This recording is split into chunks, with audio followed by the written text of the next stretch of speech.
وقالوا ربنا إنا أطعنا سادتنا وكبراءنا فأضلونا السبيلا ربنا آتهم ضعفين من العذاب والعنهم لعنا كبيرا.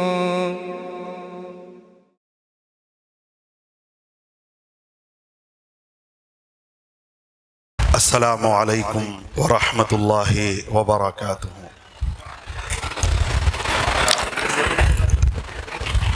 إن الحمد لله نحمده ونستعينه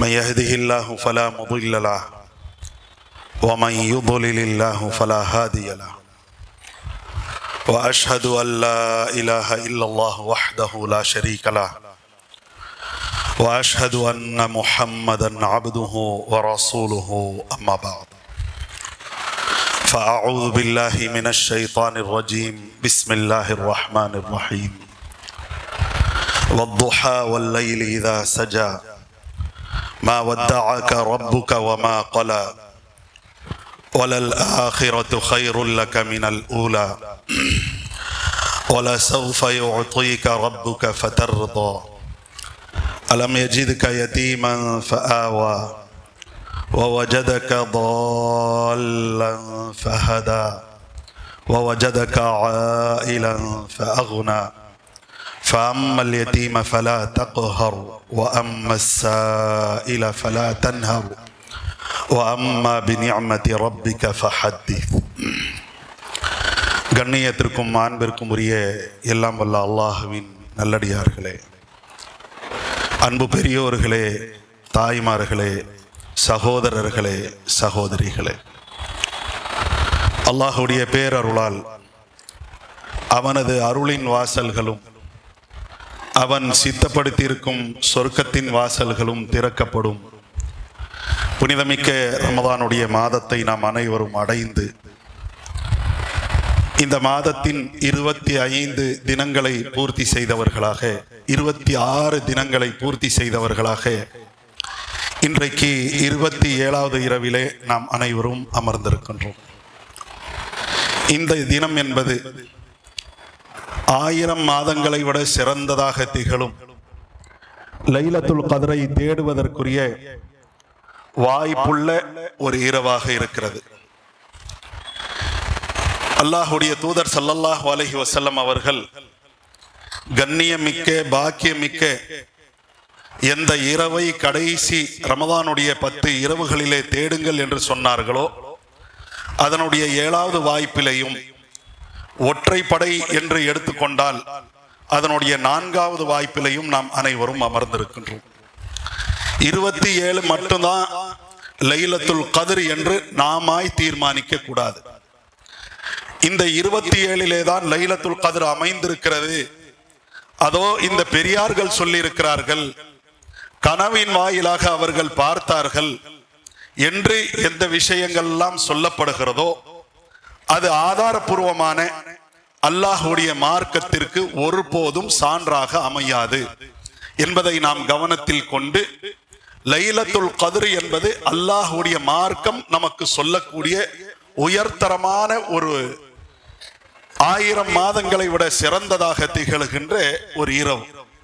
அப்படிப்பட்ட அந்த இரவை அடைவதற்கு எந்த வழிமுறைகளை அல்லாஹ்வும் அல்லாஹ்வுடைய மார்க்கமும் நமக்கு சொல்லி கொடுத்திருக்கிறதோ அந்த அடிப்படையில் மட்டும் நாம் தேடக்கூடியவர்களாக இருக்க வேண்டும். அந்த அடிப்படையிலே கடைசி 10 தேட வேண்டும். நமக்கு இயலாமை இருக்கிறது என்று சொன்னா குறைஞ்சபட்சம் ஒற்றைப்படையான அந்த இரவுகளில் தேட வேண்டும். அதில் 21, 23, 25 என்று 3 வாய்ப்புகளை கடந்து 27 என்ற 4வது வாய்ப்பில் நாம் அனைவரும் அமர்ந்திருக்கின்றோம். இந்த இரவனுடைய பாக்கியத்தையும் இந்த இரவனுடைய நன்மைகளையும் இழந்து விடாத அடிப்படையிலே நம்முடைய அணுகுமுறைகளை நாம் அமைத்துக் கொள்ள வேண்டும் என்பதை உங்களிடத்திலே எடுத்து சொல்லி பாருங்க. நெகிழ்வூட்டும் நிகழ்வுகள் என்ற ஒரு தலைப்பு தேர்வு செய்யப்பட்டு அந்த தலைப்பின் வாயிலாக அல்லாஹ்வுடைய தூதர் ஸல்லல்லாஹு அலைஹி வஸல்லம் அவர்கள் மீது எந்த வஹி என்பது இறக்கப்பட்டதோ அது எவ்வளவு கடினமானதாக இருந்தது. அந்த கடினமான நிலைகளை எல்லாம் கடந்து அல்லாஹ்வுடைய தூதர் ஸல்லல்லாஹு அலைஹி வஸல்லம் அவர்கள் அந்த இறை செய்திகளை, அந்த வஹ்யை நம்ம வரைக்கும் கடத்தி இருக்கிறார்கள் என்பதனுடைய விஷயங்களை கடந்த 2 தினங்களாக நாம் உங்களிடத்தில் எடுத்து சொல்லி இருக்கிறோம். அல்லாஹ்வுடைய தூதர் ஸல்லல்லாஹு அலைஹி வஸல்லம் அவர்கள் மீது சின்னமாக கொஞ்சம் கொஞ்சமாக வஹி என்பது தொடர்ந்து வரக்கூடியதாக ஆகிறது. அப்ப அல்லாஹ்வுடைய தூதர் ஸல்லல்லாஹு அலைஹி வஸல்லம் அவர்களை அல்லாஹ் ரப்புல் ஆலமீன் உறுதிப்படுத்தி அவர்களை இன்னும் பலப்படுத்துகின்றார். அவர்களை பலப்படுத்தக்கூடிய அந்த வார்த்தைகளை தான் நான் உங்களிடத்தில் வாசிக்கவும் செய்தேன். வத்துஹா, முற்பகலின் மீது சத்தியமாக, வல்லைலி இதா சஜா, அந்த இரவை மூடிக்கொள்ளக்கூடிய இரவின் மீது சத்தியமாக, அந்த பகலை மூடி இரவு வருகிறது அல்லவா, அந்த இரவின் மீது சத்தியமாக, மா வத்தாக்க ரப்புக வமா கலா, உம்முடைய இறைவன் உங்களை வெறுக்கவும் இல்லை, உங்களை கைவிடவும் இல்லை. வல சௌஃப யுஅதீக ரப்புக ஃபதர்தா, அல்லாஹ் உங்களுக்கு தருவான், அதை கொண்டு நீங்கள் திருப்தி அடைவீர்கள். அலம் யஜிதுக யதீமன் ஃபஆவா வலல் ஆகிரத்து கைருல் லக மினல் ஊலா, இந்த உலகத்தை விட மறுமை என்பதுதான் உங்களுக்கு சிறந்ததாக இருக்கிறது. அலம் யஜிதுக யதீமன் ஃபஆவா, நீங்கள் அனாதையாக இருந்தீர்கள், அனாதையாக இருக்க கண்டு அல்லாஹ் உங்களை அரவணைக்கவில்லையா? உங்களை வழிகேடிலே கண்டு அல்லாஹ் உங்களுக்கு நேர்வழியை கொடுத்தான். நீங்கள் வறுமையில இருந்தீர்கள், அந்த வறுமையை போக்கி அல்லாஹ் உங்களுக்கு தன்னிறைவை கொடுத்தான். ஆக இன்னைக்கு இந்த வகையை கொண்டு ஒரு பதற்றத்திற்கு நீங்கள் ஆளாயிருக்கிறீர்கள் என்றால் நீங்க பதற தேவையில்லை, கொஞ்சம் நல்ல நிம்மதி பெருமூச்சை நீங்கள் விடுங்கள் என்று அல்லாஹ் ரப்புல் ஆலமீன் ஆறுதல் படுத்திவிட்டு சொல்றான். ஒரு கட்டம் வரும், அனாதைகளை நிர்வகிக்கக்கூடிய ஒரு நிலையை அல்லாஹ் உங்களுக்கு கொடுப்பான். அனாதைகளை நிறைய நீங்கள் நிர்வகிக்க வேண்டிய, அனாதைகளுக்காக செயல்படக்கூடிய ஒரு கட்டம் உங்களுக்கு வரும். அந்த சமயத்தில் அனாதைகள் மீது நீங்கள் அடக்குமுறை செய்யாதீர்கள். அதே விதமா யாசிக்கக்கூடியவர்களை நீங்கள் விரட்டாதீர்கள். அல்லாஹ் உங்களுக்கு நியாமத்துகளை கொடுப்பான், அந்த நியாமத்துகளை நீங்கள் வெளிப்படுத்தக்கூடியவர்களாக இருங்கள் என்று குர்ஆனுடைய 93வது அத்தியாயத்தை அல்லாஹ்வுடைய தூதருக்கு ஆறுதல் படுத்தக்கூடிய அடிப்படையில் அல்லாஹ் தருகிறார். அதற்கு அடுத்த சூறாவையும் நீங்கள் எடுத்துக்கொள்ளுங்கள். அலம் நஷ்ரஹ் லக ஸத்ரக், அல்லாஹ் உங்களுடைய உள்ளத்தை விரிவாக்கவில்லையா? உங்களுக்காக உங்களுடைய சுமையை அல்லாஹ் ரப்புல் ஆலமீன் உங்களை விட்டு அகற்றி இருக்கிறான். அல்லது அந்த சுமை என்பது, அந்த பாரம் என்பது உங்களுடைய முதுகை முறிக்கக்கூடியதாக இருந்தது. உங்களுக்காக உங்களுடைய புகழை அல்லாஹ் உயர்த்தி இருக்கிறான். நீங்கள் சிரமம் என்று கருதாதீர்கள், இந்த சிரமத்திற்கு பிறகு லேசு இருக்கிறது. சிரமத்திற்கு பிறகுதான் லேசு இருக்கிறது. லேசானது எப்ப நமக்கு கிடைக்கும்? சிரமத்திற்கு பிறகு, கஷ்டத்திற்கு பிறகுதான் கிடைக்கக்கூடியதாக இருக்கிறது சொல்லிட்டு அல்லாஹ் சொல்றான், எப்பொழுது ஓய்வெடுத்து முடித்து விட்டீர்களோ களப்பணியாற்றுவதற்காக தயாராகுங்க. அப்ப 33 வருடங்கள் அவங்க இருந்தாங்க பாருங்க, அதெல்லாம் ஓய்வுன்னு அல்லாஹ் சொல்றான். வாலிப வயசு, அதற்கடுத்து இளமை கட்டம், இதெல்லாம் ஓய்வு எடுத்து முடிச்சிட்டீங்க. எப்பொழுது நீங்கள் ஓய்வு எடுத்து முடித்து விட்டீர்களோ களப்பணியாற்றுவதற்காக தயாராகுங்க. உம்முடைய இறைவன் மீது ஆசை வையுங்க. இறைவனுடைய குடுப்பனைக்காக நீங்கள் உங்களுடைய தேட்டத்தை அமைத்துக் கொள்ளுங்கள் என்று குர்ஆனுடைய 94வது அத்தியாயத்தையும் ரசூலுல்லாவை ஆறுதல் படுத்தக்கூடிய அடிப்படையிலே, ரசூலுல்லாவை பலப்படுத்தக்கூடிய அடிப்படையில அல்லாஹ் தருகிறான். இப்ப சம்பவங்களுக்குள்ள நம்ம வரலாம். கொஞ்சம் குரல் முன்ன பின்ன இருந்தாலும் தயவு செஞ்சு இன்னைக்கு அட்ஜஸ்ட் பண்ணி தான் தீரணும், வேற வழி இல்லை. சரியா? அப்ப அதற்கு அடுத்து பாருங்க, அல்லாஹ்வுடைய தூதர் ஸல்லல்லாஹு அலைஹி வஸல்லம் அவர்களுக்கு அல்லாஹ் கட்டளையிடுறான், வான்திர் அஷீரத்தக்கல் அக்ரபீன், உங்களுடைய நெருங்கிய சொந்தங்களுக்கு நீங்கள் எச்சரிக்கை செய்யுங்க. இப்ப அல்லாஹ்வுடைய வஹி எப்படிப்பட்டதுங்கிறது நீங்கள் அறிந்து கொண்டீர்கள். இந்த உலகம் என்ன, மறுமை என்னங்கிறத ஓரளவுக்கு நீங்க விளங்கிக்கிட்டீங்க. எப்ப நீங்கள் பலம் பெற்று விட்டீர்களோ இப்ப நீங்க என்ன பண்ணணும், பிற மக்கள் வரைக்கும் சொல்ல வேண்டிய பொறுப்பு உங்களுக்கு இருக்கிறது. உங்களுடைய நெருங்கிய உறவினர்களுக்கு முதல்ல எச்சரிக்கை செய்யுங்க. அல்லாஹ்வுடைய கட்டளை வருகிறது. குர்ஆனுடைய 26வது அத்தியாயம் சூரத்து ஷுஆராவில இடம்பெறுகின்ற 214வது வசனம். அல்லாஹ்வுடைய தூதர் மீது இறங்குற உடனேயே நபிகள் நாயகம் ஸல்லல்லாஹு அலைஹி வஸல்லம் அவர்கள் அழைப்பு விடுக்கிறார்கள். எதற்காக? அல்லாஹ்வை நோக்கி மக்களை அழைக்க வேண்டுமே என்பதற்குரிய அந்த அழைப்பு. நபிகள் நாயகம் ஸல்லல்லாஹு அலைஹி வஸல்லம் அவர்கள் சஃபா குன்றின் மீது நிற்கிறாங்க. சஃபாங்கிறது காபாவுக்கு அருகாமையில உள்ள ஒரு சின்ன மலை குன்று. அந்த மலை குன்றின் மீது நின்று குறைஷ் குலத்தார்களே, பனு ஃபிஹ்ர் குலத்தார்களே, பனு அதி குலத்தார்களே, பனு அப்து முனாஃப் குலத்தார்களே, பனு அப்து ஷம்ஸ் குலத்தார்களே, அப்துல் முத்தலிபுடைய குலத்தார்களே, எல்லாரும் வாங்க. அன்றைய காலகட்டத்தை பொறுத்த வரைக்கும் மதிப்பு மிக்கவர்கள் அழைப்பார்கள் என்றால் அவர்களுடைய அழைப்பை அனைவரும் ஏற்பார்கள். ரசூலுல்லாஹி ஸல்லல்லாஹு அலைஹி வஸல்லம் அவர்களுடைய குறைஷ் குலத்தை நோக்கி தனித்தனி அவர்களுடைய உட்பிரிவுகளை எல்லாம் எடுத்து சொல்லி சொல்லி அழைத்த உடனேயே அனைத்து மக்களும் வருகிறார்கள். அவர்களுடைய சொந்தங்கள், மிக நெருங்கிய சொந்தங்கள், அவர்களுடைய தந்தை வழி தாய் வழி சொந்தங்கள் எல்லாம் அல்லாஹ்வுடைய தூதருடைய இந்த அழைப்பை ஏற்று வருகிறார்கள். வந்த உடனேயே நபிகள் நாயகம் ஸல்லல்லாஹு அலைஹி வஸல்லம் அவர்கள் முதல்ல அவங்கள சோதிக்கிறாங்க. மக்களே, என்னுடைய சொந்தங்களே, நீங்க எல்லாம் மலை கொன்றிற்கு கீழே நிற்கிறீர்கள், நான் மலைக்கு மேல நிக்கிறேன். லவ் அன்னக் லவ் அரைதக்கும் லவ் அக்பர்துக்கும் அன்ன கைலம் பில் வாதி, இதோ இந்த மலைக்கு பின்னாலில் இருந்து ஒரு குதிரை கூட்டம் உங்களை தாக்கி அழிப்பதற்காக வருகிறது என்று நான் சொன்னால் என்னுடைய அந்த பேச்சை வைத்து மட்டுமே நீங்கள் அதை நம்புவீர்களா? இதோ மலைக்கு மேல நான் நிக்கிறேன், மலையுடைய 2 புறத்தையும் என்னால பார்க்க முடியும். நீங்க மலைக்கு கீழே இருக்கிறீர்கள், ஒரு நிலையை மட்டும்தான், ஒரு புறத்தை மட்டும்தான் உங்களால பார்க்க முடியும். 2 புறத்தையும் பார்க்கக்கூடிய அளவிற்கு வாய்ப்புள்ள நான் உங்களிடத்துல சொல்கின்றேன், இந்த மலைக்கு பின்னாலில் இருந்து ஒரு குதிரை கூட்டம் உங்களை தாக்கி அழிப்பதற்காக வந்து கொண்டிருக்கிறது என்று நான் சொன்னால் என் பேச்சை வைத்து மட்டுமே நீங்கள் அதை நம்புவீர்களா என்று நபிகள் நாயகம் ஸல்லல்லாஹு அலைஹி வஸல்லம் அவர்கள் கேட்கிறாங்க. அப்போ வர்ற அந்த குதிரை கூட்டம் எதற்காக வருது? உங்களை தாக்கி அழிப்பதற்காக வருகிறது, உங்களை நிர்மூலப்படுத்த வேண்டும் என்பதற்காக வருகிறது என்று சொன்னா நீங்க மலையில ஏறி போய் பார்த்து நம்புவீங்களா, இல்ல என் பேச்சை வச்சே நீங்க நம்புவீங்களா என்று நபிகள் நாயகம் ஸல்லல்லாஹு அலைஹி வஸல்லம் அவர்கள் கேட்கிறார்கள். கேட்ட உடனேயே ஆச்சரியம் பாருங்க, எவ்வளவு உயர்ந்த நிலையில அல்லாஹ்வுடைய தூதர் ஸல்லல்லாஹு அலைஹி வஸல்லம் அவர்கள் இருந்திருக்கிறாங்க பாருங்க.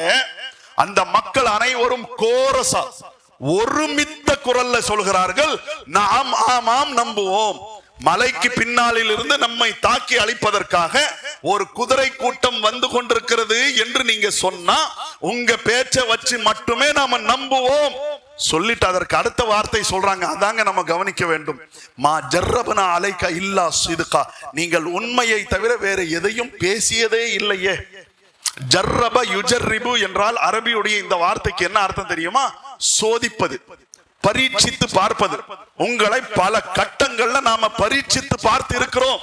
நீங்க உண்மையை பேசுறீங்களா பொய் பேசுறீங்களான்னு எல்லா கட்டங்கள்லயும் நீங்க உண்மையை மட்டும்தானே பேசி இருக்கிறீங்க. உண்மை பேசிய நீங்கள் மலை குன்றுக்கு அப்பாலில் இருந்து ஒரு குதிரை கூட்டம் நம்மை தாக்கி அழிப்பதற்காக வருகிறது என்று சொன்னா நாம ஏன் ஏறி போய் பார்க்கணும்? உங்க பேச்சை வைத்து மட்டுமே நாம நம்புவோம் என்று அத்தனை மக்களும் சொன்னார்கள். அப்ப இது நம்ம இடத்துல இருக்க வேண்டும், அந்த உண்மை இருக்க வேண்டும் என்ற பெரிய பாடம் இருக்கிறது. நபிகள் நாயகம் ஸல்லல்லாஹு அலைஹி வஸல்லம் அவர்களிடத்துல பொய் என்பது இல்லை. பொய்யை விட்டு தூரமானவர்களாக அவர்கள் இருந்திருக்கிறார்கள். மனிதன் செய்யக்கூடிய தவறுகள்லயே சொல்லக்கூடிய அந்த பேச்சுகள்லயே பொய் தான் சர்வ சாதாரணமானது. நம்முடைய வாழ்க்கையில நம்ம எவ்வளவு பொய்ய பேசி இருக்கிறோம்னு ஒரு சிஸ்டத்துல பதிவு செய்ய ஆரம்பிச்சாவே சிஸ்டமே திணறி போயிடும். ஏன்னா அவ்வளவு பொய், பெரிய பொய் சின்ன பொய் என்று சொல்லி பொய்யுக்கு பஞ்சமே இல்லாத மனிதர்களாக நாம வாழ்கின்றோம். ஆனா அல்லாஹ்வுடைய தூதர் பாருங்க, எத்தனையோ சமயங்கள்ல வஹி வருவதற்கு முன்னாலே அவர்களுடைய நெருங்கிய சொந்தங்கள் அவர்களை பரீட்சித்து பார்த்திருக்கிறார்கள். ரசூலுல்லாஹ் பொய்யே சொன்னதில்லை. அப்ப நாம உண்மையாளர்கள் என்று சொல்லலாம். எப்ப சொல்லலாம்?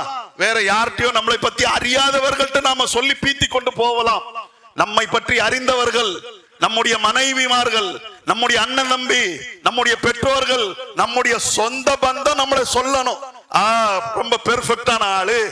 இப்ப நபிகள் நாயகம் ஸல்லல்லாஹு அலைஹி வஸல்லம் அவர்கள் சொன்னாங்களே, நீங்க உண்மையைதான் பேசக்கூடியவர்கள். அவர்கள்லாம் யார்? மிக நெருங்கிய சொந்தங்களாக அவர்கள் இருந்தார்கள். மிக நெருங்கிய சொந்தங்கள் சொல்கிறார்கள், நீங்க உண்மையை தவிர வேற எதையும் பேசியதில்லையே. அப்ப அவ்வளவு மிக்க உண்மையாளர்களாக அல்லாஹ்வுடைய தூதர் ஸல்லல்லாஹு அலைஹி வஸல்லம் அவர்கள் இருந்திருக்கிறார்கள். அதோட கூட சேர்த்து பாருங்க, நபிகள் நாயகம் ஸல்லல்லாஹு அலைஹி வஸல்லம் அவர்கள் அத்தனை மக்களையும் ஏன் அழைத்தார்கள்? அல்லாஹ்வை பற்றி எடுத்து சொல்வதற்காகத்தான். அன்கிது அன்ஃபுஸக்கும் மினன் நார், உங்களை நீங்களே நரக நெருப்பை விட்டு காத்துக் கொள்ளுங்கள் என்று நபிகள் நாயகம் ஸல்லல்லாஹு அலைஹி வஸல்லம் அவர்கள் நரக நெருப்பை பற்றி எச்சரிப்பதற்காகவும் ஏகத்துவத்தை எடுத்து சொல்வதற்காகவும் தான் அத்தனை மக்களையும் அழைத்தார்கள். தன்னுடைய நெருங்கிய சொந்தங்களை அழைத்தார்கள். ஆனால் அல்லாஹ்வுடைய தூதர் ஸல்லல்லாஹு அலைஹி வஸல்லம் அவர்கள் அந்த விஷயத்தை நேரடியா சொன்னாங்களா? இல்லை. என்னை பத்தி உங்களிடத்துல என்ன ஓட்டம் இருக்கிறது, என்ன பத்தி நீங்க என்ன நினைக்கிறீர்கள் என்று தன்னை பற்றி முன்னிறுத்தி விட்டுதான் சத்தியத்தை எடுத்து சொல்கிறார்கள். அப்ப சத்தியத்தை நாம எடுத்து சொல்கின்றோம் என்று சொன்னா எவ்வளவு உயர்ந்த நிலையில இருக்க வேண்டும் என்பதற்குரிய ஆதாரமும் இருக்கிறது. கூடவே சேர்த்து ஆதாரங்கள் அடிப்படையிலே தான் நாம் நம்முடைய சத்தியத்தை சமர்ப்பிக்க வேண்டும். ஏதோ அப்படியா இருக்குமோ, இப்படியா இருக்குமோ, வைசாக்கி ஐசாக்கி இப்படி இருக்க கூடாது. எப்படி இருக்க வேண்டும்? ஆதாரபூர்வமாக பேச வேண்டும். எந்த ஒன்னிலையும் ஆதாரத்தை கையாண்டு நம்முடைய கருத்துக்களை பேசக்கூடியவர்களாக இருக்க வேண்டும் என்பதற்கு அல்லாஹ்வுடைய தூதர் ஸல்லல்லாஹு அலைஹி வஸல்லம் அவர்கள் ஆரம்ப அந்த மக்களிடத்தில் சொன்னார்களே, அந்த வார்த்தைகளே பெரிய ஆதாரமாக இருக்கிறது. அப்ப பாருங்க, நபிகள் நாயகம் ஸல்லல்லாஹு அலைஹி வஸல்லம் அவர்கள் அந்த மக்களை அழைத்து விட்டு, நான் உண்மை நான் சொல்வதை நீங்க ஏத்துக்குவீங்களா? ஆமா, ஏற்றுக்கொள்வோம். நீங்க உண்மையை தவிர வேற எதையும் பேசியதில்லை என்று சொன்ன உடனேயே அந்த மக்களிடத்தில் சொல்றாங்க, நான் உங்களிடத்துல எச்சரிக்கையாளனாக நியமிக்கப்பட்டிருக்கிறேன். வலாக்கின்னி நதீரும் பைன யதை அஸாபின் ஷதீத், கடுமையான ஒரு வேதனையை பற்றி எச்சரிப்பதற்காக உங்களிடத்துல நான் வந்திருக்கின்றேன். நான் நபியாக ஆகி இருக்கிறேன், நான் தூதராக இருக்கிறேன், என்னுடைய தூதுத்துவத்தை நீங்கள் ஏற்றுக்கொள்ள வேண்டும். இந்த வார்த்தை சொல்வதுதான் தாமதம். அங்கிருந்து எதிர்ப்பு வருகிறது. எங்கிருந்து வந்தது தெரியுமா? அவர்களுடைய பெரிய தந்தை அபூ லஹப் அவர்களிடத்திலிருந்து எதிர்ப்பு வந்தது. மண்ணை வாரி தூக்கி தூட்டு விட்டு, தப்பன் லக சாயிரல் யௌம், இன்றைய நாள் முழுவதனுடைய லானத்துன் மீது ஏற்படட்டும், அலிஹாதா ஜமாத்தனா, இதை சொல்வதற்காக நம்மளை ஒன்று சேர்த்தாய் நீ என்று அபூ லஹப் அவன் சொன்னான் என்று சஹீஹுல் புகாரில 4770வது செய்தியாக நம்ம பார்க்கலாம். அப்ப பாருங்க, நபிகள் நாயகம் ஸல்லல்லாஹு அலைஹி வஸல்லம் அவர்களுக்கு எதிர்ப்பு எங்கிருந்து வருகிறது? அவர்களுடைய சொந்த குடும்பத்திலிருந்து வருகிறது. சொந்த பெரிய தந்தை அவர்கள் எதிர்க்கிறார்கள். பெரிய தந்தை லேசப்பட்டவரா இல்லை. அல்லாஹ்வுடைய தூதர் ஸல்லல்லாஹு அலைஹி வஸல்லம் அவர்கள் பிறக்கும் போது அனாதையாகத்தான் பிறந்தார்கள். அதாவது அவர்கள் பிறக்கிறதுக்கு முந்தைய அவர்களுடைய தந்தை அப்துல்லா அவர்கள் இறந்து விட்டார்கள்.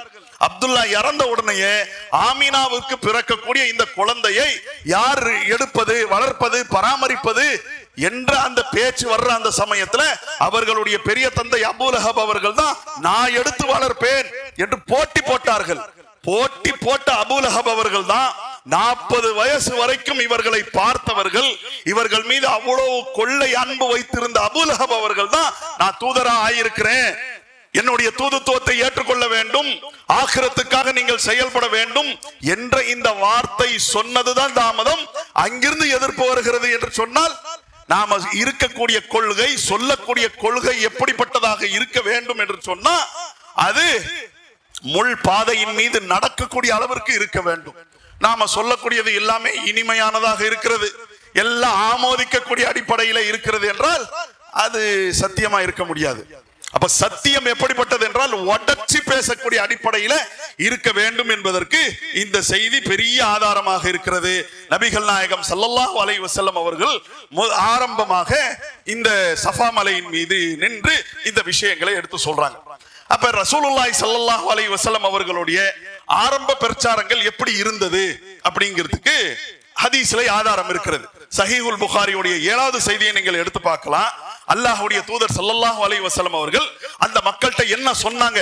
உஅ்புதுல்லாஹ், அல்லாஹ்வை வணங்குங்கள், வலா துஷ்ரிகு பிஹி ஷையா, அல்லாஹ்வுக்கு இணை கற்பித்து விடாதீர்கள், வத்ருக்கு மா யகூலு ஆபாவுக்கும், உங்களுடைய முன்னோர்கள் மூதாதையர்கள் எதெல்லாம் சொன்னாங்களோ அதை விட்டுருங்க, முன்னோர் மூதாதையருடைய பாதையில நடக்காதீங்க, அல்லாஹ்வுடைய பாதையில நடங்க.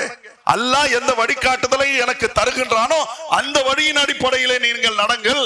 தொழுகையை நிலைநிறுத்துங்கள், ஜக்காத்தை வழங்குங்கள், உண்மையை பேசுங்கள், உண்மையாக நடந்து கொள்ளுங்கள். வல் அஃபாஃப், சுயமரியாதையை கடைபிடியுங்கள். கண்டவனிடத்துல எதிர்பார்த்து கொண்டிருக்காதீர்கள். கண்டவர்களிடத்துல கையேந்தி யாசிக்க கூடியவர்களாக இருக்காதீங்க. எப்படி இருங்க? சுயமரியாதையை கடைபிடியுங்கள். அதே விதமாக சொந்த பந்தங்களை இணைத்து வாழுங்கள். இதுதான் நபிகள் நாயகம் ஸல்லல்லாஹு அலைஹி வஸல்லம் அவர்களுடைய ஆரம்ப கட்ட பிரச்சாரங்கள். இதுலயே நாம சோட போயிட்டோம்னா நம்முடைய இஸ்லாம் எப்படி பரிபூர்ணமானதாக இருக்கும்? கவனத்தில் கொள்ள வேண்டும். ஏகத்துவம் நம்மிடத்துல இருக்க வேண்டும். எப்படிப்பட்ட ஏகத்துவம்? இணை கற்பிப்பு இல்லாத ஏகத்துவம் இருக்க வேண்டும். அதே விதமா நம்முடைய முன்னோர்கள் மூதாதையர்கள் என்று எடுத்ததுக்கெல்லாம் நம்ம பேசுறோம் பாருங்க, அப்படி பேசிக் கொண்டிருக்க கூடாது. நம்முடைய வளர்ப்பாக இருக்கட்டும், நம்முடைய அன்றாட நடவடிக்கைகளாக இருக்கட்டும், நம்ம வீட்டு திருமணங்களாக இருக்கட்டும், நம்ம வீட்டு ஜனாசாவாக இருக்கட்டும், நம்முடைய தொழுகையா இருக்கட்டும், நம்முடைய இபாதத்துகளாக இருக்கட்டும், எல்லாமே நம்முடைய முன்னோர் சொன்னார்கள், மூதாதையர் சொன்னார்கள், அறிஞர்கள் சொன்னார்கள், அந்த அடிப்படையில் இருக்கக்கூடாது. எப்படி இருக்க வேண்டும்? அல்லாஹ் சொன்ன அடிப்படையில் இருக்க வேண்டும். அவனுடைய தூதர் போதித்த அடிப்படையில் இருக்க வேண்டும். உண்மையாளர்களாக இருக்க வேண்டும். தொழுகை நம்மிடத்துல இருக்க வேண்டும். சுயமரியாதை இருக்க வேண்டும்.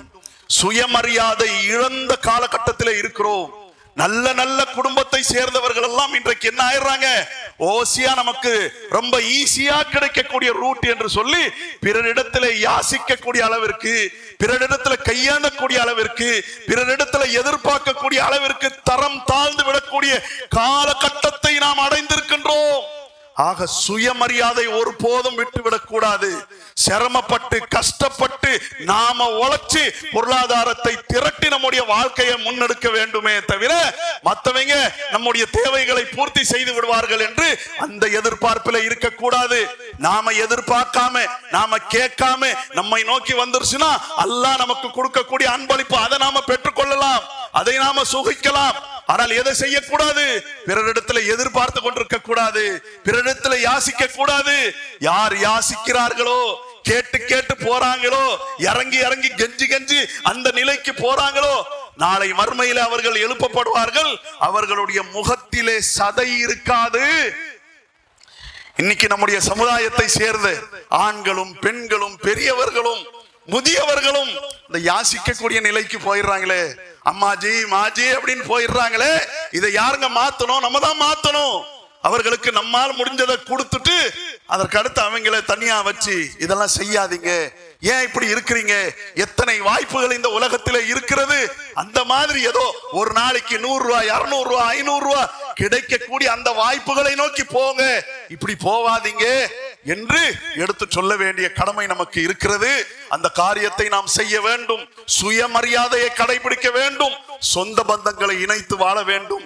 அல்லாஹ்வுடைய தூதர் ஸல்லல்லாஹு அலைஹி வஸல்லம் அவர்கள் அந்த மக்களிடத்துல பிரச்சாரம் செஞ்சாங்களே, ஆரம்ப பிரச்சாரம் இதுதான் என்பதை தெளிவாக விளங்கிக் கொள்ள வேண்டும்.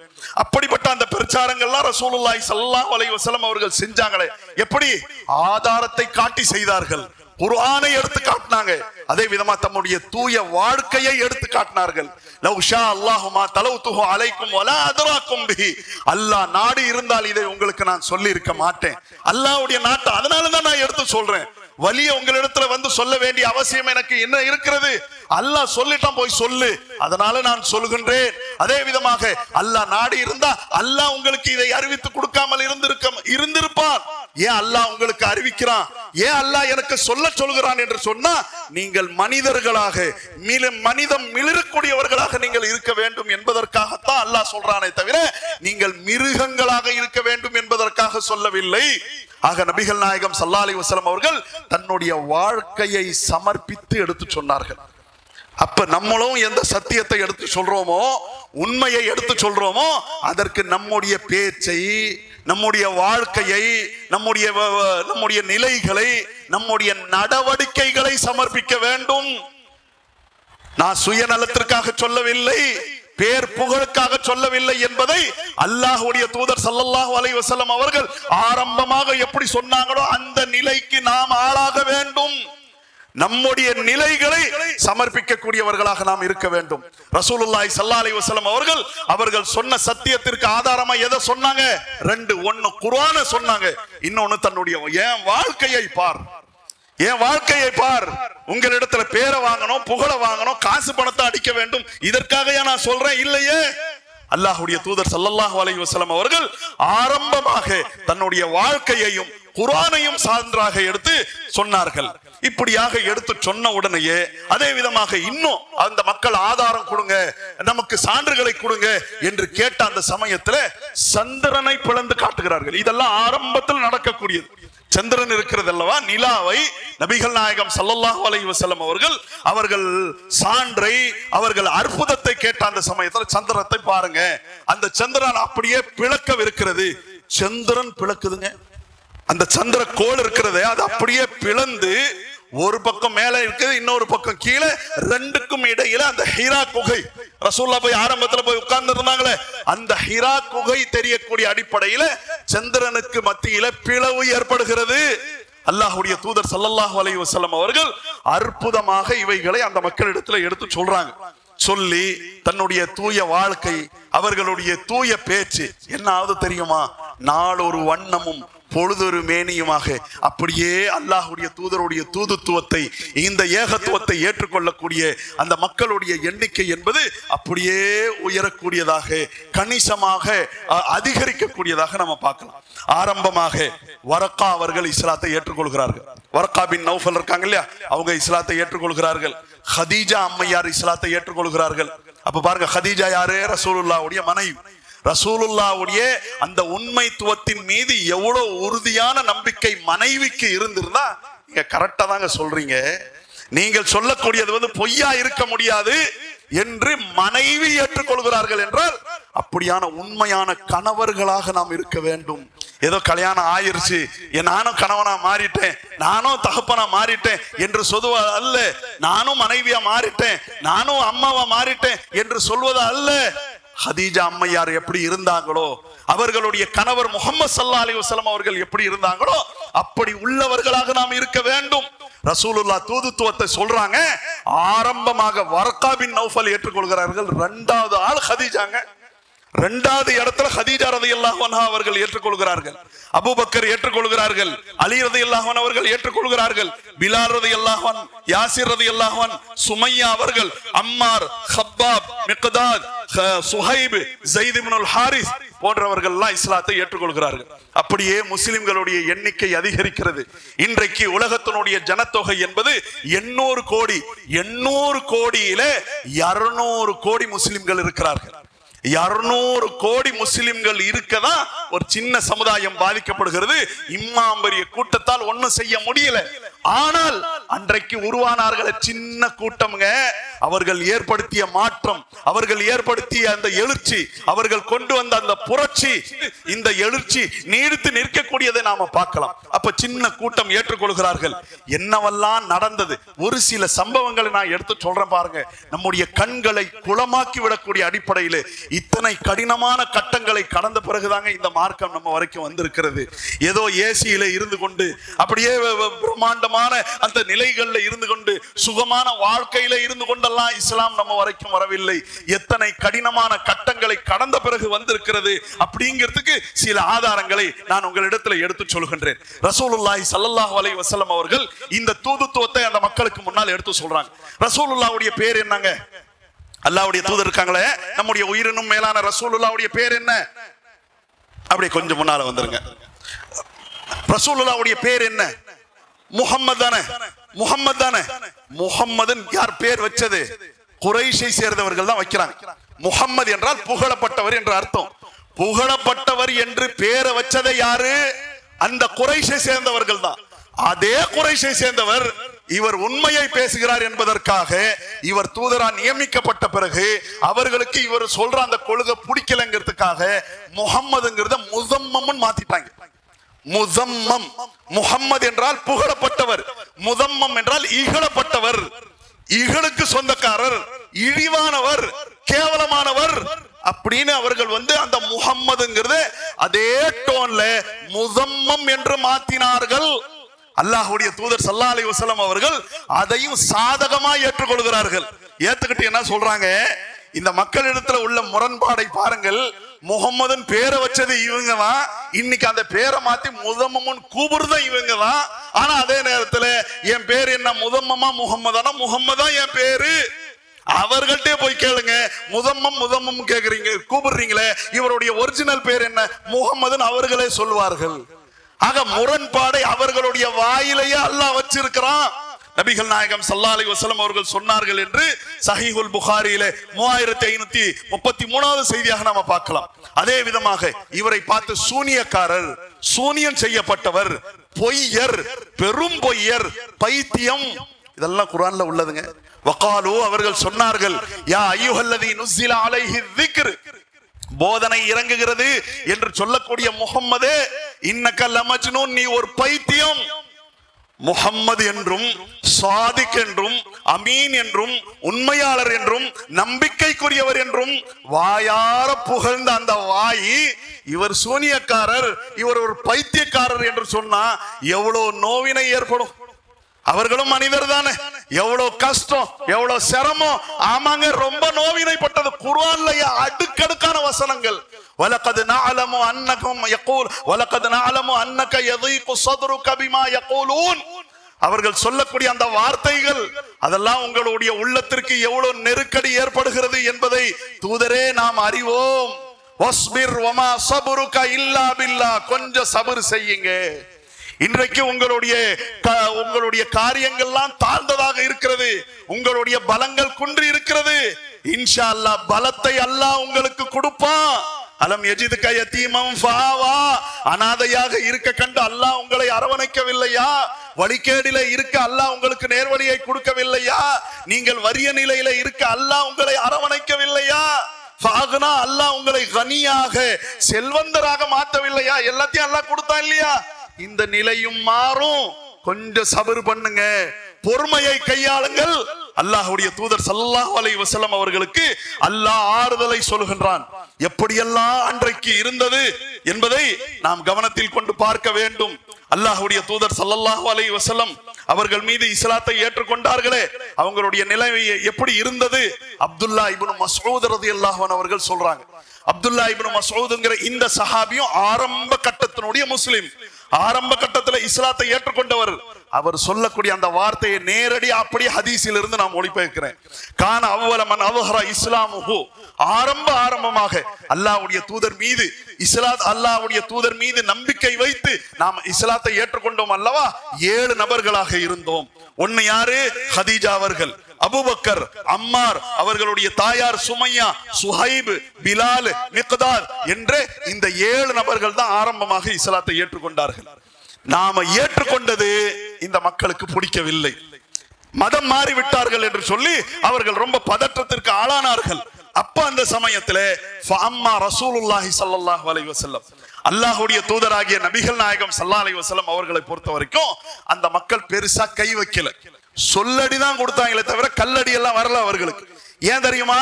அவர்களுடைய பெரிய தந்தை அபூ தாலிப் அவர்கள் தான் மக்காவுடைய தலைவராக இருந்த காரணத்தினாலே தலைவருடைய குடும்பத்தின் மீது நாம கை வச்சோம்னா பிரச்சனை வேற விதமா போயிருங்கிறதுக்காக அல்லாஹ்வுடைய தூதர் மீது அவங்க கை வைக்கல. ஆனால் மற்றவர்கள் இருந்தார்களே, மற்றவர்கள்ல ஹதீஜா அவர்கள் பெண்மணியா இருந்த காரணத்தினால் வீட்டுல இருந்துகிட்டாங்க. அபூபக்கர் அவர்கள் ஒரு சமூகத்துல பெரிய அந்தஸ்தை பெற்றவர்களா இருந்த காரணத்தினால அவர்களையும் அவங்க கை வைக்கல. ஏன்னு கேட்டா அபூபக்கரை பொறுத்த வரைக்கும் வெளியூர்களுக்கு போய் அவர் தொழில் செய்யக்கூடியவர்களாக இருந்தார்கள், மக்காவிலேயும் இருப்பாங்க, வெளியூருக்கும் போவாங்கன்ற அடிப்படையில அபூபக்கரையும் பெருசா கை வைக்கல. மற்றவர்கள்லாம் இருந்தாங்களே, இப்னு மசூதா நான் இருந்தேனே, சுஹைப் இருந்தார்களே, பிலால் இருந்தார்களே, யாசிர் இருந்தார்களே, அம்மார் இருந்தார்களே, மிக்தாத் இருந்தாங்களே, என்ன பண்ணாங்க சொல்றாங்க? ஃபஅഖதஹும், நம்மள பிடிப்பாங்க, பிடிச்சி வல்பஸஹுமுல் அத்ராஉல் ஹதீத், இரும்பு கவசங்கள் இருக்கிறதல்லவா, இரும்பு கவசங்களை அணிவித்து விடுவார்கள். இரும்பு கவசங்களை அன்றைக்கு பயன்படுத்தினார்கள், இன்னைக்கும் பயன்படுத்துறாங்க. எதற்காக? எந்த பாதிப்பும் எதிரிகளுடைய தாக்குதல் வரக்கூடாது என்பதற்காக. அப்ப எதிரிகளுடைய தாக்குதலை விட்டு, வாளுடைய அந்த அடியை விட்டு, வாளுடைய வெட்டை விட்டு காத்து கொள்ள வேண்டும் என்பதற்காக எந்த இரும்பு கவசங்களை அணிவார்களோ அந்த இரும்பு கவசங்களை இவங்களுக்கு அணிவிச்சு கொண்டு போய் வெயில்ல நிறுத்திடுவாங்க. அல்லாஹ்வுடைய படைப்பில உள்ள அந்த ஆயுதங்கள், தளவாடங்கள் இருக்குது அல்லவா, அதிலே இரும்பை பொறுத்த வரைக்கும் சீக்கிரமா சூடேறிடும், சீக்கிரமா ஆறாது. தங்கத்தை பொறுத்த வரைக்கும் சீக்கிரமா சூடேறாது, சீக்கிரமா ஆறிடும். ஆனா இரும்பு நேர் எதிரானது, சீக்கிரமா சூடேறிடும், சூடியறியது ஆறாது. இரும்பு கவசங்களை அணிவித்து, ஆடையை அணிவித்து அப்படியே கொண்டு போய் வெயில்ல நிறுத்திடுவாங்க. எந்த வெயிலு? தமிழ்நாட்டுல நாம அனுபவிக்கிறோமே, இந்தியாவில உள்ளவர்கள் அனுபவிக்க அந்த வெயில் இல்ல, அந்த மொட்டை வெயில், பாலைவனத்தினுடைய வெயில்ல கொண்டு போய் நிறுத்திடுவாங்க. அந்த சூட்டை நம்மால தாங்க முடியாது. அவ்வளவு கடுமையான கொடூரமான தண்டனையாக அது இருக்கும் என்று, அதற்கு அடுத்து அந்த தண்டனையை தாங்க முடியல, கொஞ்சம் நம்மளை விடுவிச்சிருங்க என்று நாம கேட்கும் போது அவங்க என்ன சொல்லுவாங்களா தெரியுமா? நீ நம்முடைய கடவுளை புகழ்ந்து பாடு, அல்லாஹ்வுடைய தூதர் முகம்மது அவர்களை இகழு, அல்லாஹ்வுடைய தூதரை கேவலப்படுத்து, அப்ப நாம விட்டுறோம். அப்ப அந்த சமயத்துல நமக்கு அதுக்கெல்லாம் மனசே வராது. அல்லாஹ்வுடைய தூதருக்கு எதிராக பேசுவதற்கெல்லாம் நம்முடைய நாவு எழாது. இருந்தாலும் அந்த சூடு, அந்த கவசம், அதனுடைய சூடு தாங்காம சில சமயங்கள்ல அல்லாஹ்வுடைய தூதருக்கு எதிராக வார்த்தைகளை நம்ம சொல்லிடுவோம். அவர்களுடைய கடவுள்களை புகழ்ந்து, அவர்களுடைய சிலைகளை போற்றி புகழ்ந்து நாலு வார்த்தையை சொல்லிடுவோம். ஆனால் பிலாலை தவிர, பிலாலை பொறுத்த வரைக்கும் நீ எத்தனை சூடு மணல்ல நம்மளை கடத்தினாலும் சரி, நான் அதை விட்டு நகர மாட்டேன் என்று சொல்லி அவர் அஹத் அஹத் என்றுதான் சொல்வார். அப்படி சொல்ற காரணத்தினால அவங்களால அதை ஜீர்ணித்துக் கொள்ள முடியாம அவங்க என்ன பண்ணுவாங்கன்னா, கைத்தை வச்சு கட்டி பிலால் அவர்களை அந்த மக்காவுடைய அந்த சிறுவர்களுடைய கரத்துல கொடுத்துருவாங்க. இவர் ஆடு மாதிரி இழுத்துக்கிட்டு அலையுங்க. பாருங்க, பிலால் அவர்கள் எவ்வளவு சிரமப்பட்டிருக்கிறார்கள். சிரமப்பட்டு அவர்கள் இஸ்லாத்துக்கு எதிராக பேசினாங்களா? இல்ல, அஹத் அஹத் என்ற அந்த ஏகத்துவத்தை தான் சொன்னார்கள். அப்ப இன்றைக்கு லா இலாஹ இல்லல்லாஹ் முஹம்மதுர் ரசூலுல்லாஹ் நம்ம வரைக்கும் வந்திருக்கிறது என்று சொன்னா எப்படிங்க வந்துச்சு? பிலால் பட்ட சிரமம், யாசிர் பட்ட சிரமம், அம்மார் பட்ட சிரமம், சுஹைப் பட்ட சிரமம், இப்னு மஸ்ஊத் பட்ட சிரமம், அத்தனை சிரமங்களை கடந்துதான் நம்ம வரைக்கும் இந்த மார்க்கம் வந்திருக்கிறது என்பதை நாம் கவனத்தில் கொண்டு பார்க்க வேண்டும். அப்ப அதற்கு அடுத்து பாருங்க, அம்மார் ரலியல்லாஹு அன்ஹு அவர்கள் இவங்களை பிடிப்பாங்களாம், கடுமையா அடிப்பாங்களாம். அடிச்சு அவர்களுடைய கடவுள்களை புகழ்ந்து பேசுமாறு சொல்லுவாங்க. இவங்களால சொல்ல முடியாது, இருந்தாலும் ஒரு கட்டம் அடி தாங்காம அவங்க சொல்லிடுவாங்களாம். ரசூலுல்லாவுக்கு எதிராக அவர்கள் பேசிடுவாங்களாம். பேசிட்டு சரி முகம்மதை திட்டான் அப்படிங்கிறதுக்காக அவுத்து விடுவாங்க இல்லையா, நேர குடுக்குடுன்னு ரசூலுல்லாஹ் இடத்துல அவர்கள் வருவார்கள். சொல்லுவாங்களாம், அல்லாஹ்வுடைய தூதரே, கெட்டது நடந்துருச்சு, என்னப்பா நடந்தது? இந்த மாதிரி புடிச்சாங்க, கடுமையான தண்டனை தாங்க முடியல, உங்களுக்கு எதிராக சில வார்த்தையை பேசிட்டேன், அவர்களுடைய கடவுள்களை புகழ்ந்து நான் சொல்லிட்டேன். அப்ப ரசூலுல்லாஹி ஸல்லல்லாஹு அலைஹி வஸல்லம் அவர்கள் கேட்பாங்களா, அந்த சமயத்துல உங்களுடைய மனநிலை எப்படி இருந்தது? உங்களுடைய வாயால இதெல்லாம் சொன்னீங்க, உங்களுடைய மனசோடைய நிலை என்ன என்று கேட்கும் போது முத்மஇன்னும் பில் ஈமான், ஏகத்துவத்துக்கு எதிராக நான் பேச மாட்டேன் அல்லாஹ்வுடைய தூதரே, ஏகத்துவம் என்னுடைய உள்ளத்தை நிறைத்திருந்தது. அதே விதமா உங்கள் மீது உள்ள அந்த கண்ணியம், மதிப்பு, மரியாதை எனக்கு குறையவில்லை. உங்களுடைய தூதுத்துவத்தின் மீது பரிபூர்ணமான நம்பிக்கையோடுதான் இந்த வார்த்தையெல்லாம் உங்களுக்கு எதிராக நான் சொல்லிட்டேன். அல்லாஹ்வுடைய தூதரே, ஏகத்துவத்திற்கு எதிரான அந்த வார்த்தைகளை நான் சொல்லிவிட்டேன் என்று சொல்லும் போது நபிகள் நாயகம் ஸல்லல்லாஹு அலைஹி வஸல்லம் அவர்கள் சொல்வார்களா, இன் ஆது ஃபவுத், நாளைக்கும் இப்படி நடந்தா அதே மாதிரி சொல்லிக்கங்க, நாளைக்கும் இப்படி நடந்தா அப்படி நீங்க சொல்லிக்கங்க என்று நபிகள் நாயகம் ஸல்லல்லாஹு அலைஹி வஸல்லம் அவர்கள் சொல்கிறார்கள் என்றால் கொஞ்சம் நாம சிந்தித்து பார்க்க வேண்டும். எப்படிப்பட்ட அந்த கடினமான அந்த நிலைகளை அவர்கள் கடந்திருக்கிறார்கள். அந்த காலகட்டத்தினுடைய சிரமங்களை தாங்காம நபிகள் நாயகம் ஸல்லல்லாஹு அலைஹி வஸல்லம் அவர்கள் ஒரு நாள் காபாவுடைய நிழல்ல படுத்திருக்கிறாங்க. படுத்திருக்கும் போது ஹப்பாப் ரலியல்லாஹு அன்ஹு அவர்கள் வர்றாங்க. அல்லாஹ்வுடைய தூதரே, அலா ததுல்லாஹ் லனா, அல்லாஹ்விடத்துல துஆ செய்ய மாட்டீங்களா? அல்லாஹ்விடத்துல உதவி தேட மாட்டீங்களா? எவ்வளவு சிரமப்படுத்துறாங்க, எவ்வளவு கஷ்டப்படுத்துகிறார்கள். என்று நபிகள் நாயகம் ஸல்லல்லாஹு அலைஹி வஸல்லம் அவர்களிடத்துல வந்து முறையிடுறாங்க. முறையிட்ட உடனேயே படுத்திருந்தவங்க எந்திரிச்சு உட்கார்ந்துட்டாங்க. என்ன நடந்து விட்டது ஹப்பாப் அவர்களே? கடந்த காலகட்டங்கள்ல இதே ஏகத்துவத்தை சொன்னதற்காக சில மக்கள் எவ்வளவு சிரமங்களை கடந்தார்கள், எவ்வளவு கடினமான அந்த கட்டங்களை கடந்தாங்க. கொஞ்சம் நினைச்சு பாருங்க. அவர்கள் உயிரோடு இருக்கும் போது ஏகத்துவத்தை சொன்னார்கள், தூதுத்துவத்தை அவர்கள் நம்பினார்கள் என்பதற்காக உயிரோடு இருக்கும் போது குழி வெட்டப்படும், குழி தோண்டப்படும், அந்த குழியில கொண்டு வந்து அவர்கள் நிறுத்தப்படுவார்கள். ரம்பம் மரத்தை அறுக்கிறதுக்காக பயன்படுத்துவாங்களே, அந்த ரம்பம் கொண்டு வரப்படும். அவர்களுடைய நடு மண்டையில வைத்து ஏகத்துவத்தை ஏற்றுக்கொண்டார்கள், உண்மையை ஏற்றுக்கொண்டார்கள் என்பதற்காக அவர்கள் 2 துண்டாக ஆக்கப்படுவார்கள், உயிரோடு ஆக்கப்படுவார்கள். இருந்தாலும் அல்லாஹ்வுடைய மார்க்கத்தை விடவில்லை. ஏன்? அவர்களுக்கு இந்த உலகத்தை விட மறுமை சிறந்ததாக இருந்தது. இந்த உலகத்தினுடைய கருத்துகள், கொள்கை, கோட்பாடை விட அல்லாஹ்வுடைய கொள்கை, கோட்பாடு உயர்ந்ததாக இருந்த காரணத்தினாலே அவர்கள் தங்களையே அற்பமாக கருதினார்கள், தங்களுடைய உயிரை அல்லாஹ்வுக்காக தியாகம் செய்தார்கள் என்று நபிகள் நாயகம் ஸல்லல்லாஹு அலைஹி வஸல்லம் அவர்கள் சொல்கிறார்கள். அதே விதமாக ஆறுதல் படுத்துறாங்க ஹப்பாப் அவர்களை.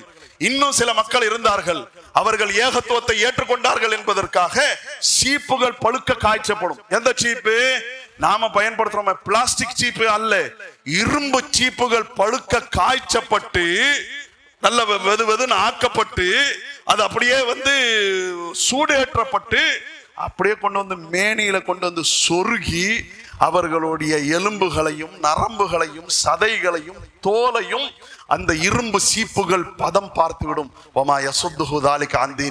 இருந்தாலும் அல்லாஹ்வுடைய மார்க்கத்தை விட்டு அவர்கள் விலகவில்லை, அல்லாஹ்வுடைய மார்க்கத்திலே உறுதியாக இருந்தார்கள்.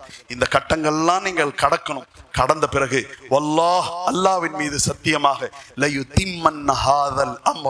இந்த காரியத்தை, இந்த மார்க்கத்தை அல்லாஹ் பரிபூர்ணப்படுத்துவான்.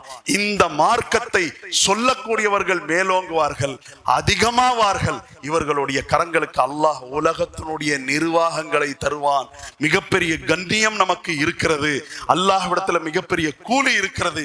ஆக நீங்க துவன்றாதீங்க, இந்த மார்க்கத்திலே நீங்கள் நீடித்து நிலைத்து நெல்லுங்கள் என்று அல்லாஹ்வுடைய தூதர் ஸல்லல்லாஹு அலைஹி வஸல்லம் அவர்கள் ஹப்பாப் அவர்களுக்கு ஆறுதல் படுத்துகிறார்கள். கடைசியா ஒரு சம்பவத்தோடு நாம் நிறைவு செய்யலாம். அபூதர் அல் கிஃபாரி ரலியல்லாஹு அன்ஹு அவர்கள் நபிகள் நாயகம் ஸல்லல்லாஹு அலைஹி வஸல்லம் அவர்களுடைய நெருங்கிய தோழர்கள்ல ஒருவராக இருந்தார்கள். வஹியை எழுதக்கூடியவர்களாக இருந்தார்கள். அவர்கள் எப்படி இஸ்லாத்துக்கு வந்தாங்கன்னு அவர்களே சொல்றாங்க. சஹீஹுல் புகாரியில, முஸ்னத் அஹ்மத் போன்ற ஹதீஸ் கிதாபுகள்ல ஆதாரப்பூர்வமா பதிவு செய்யப்பட்டிருக்கிறது. அவர்கள் கிஃபார் குலத்தை சேர்ந்தவர்களாக இருந்தாங்க.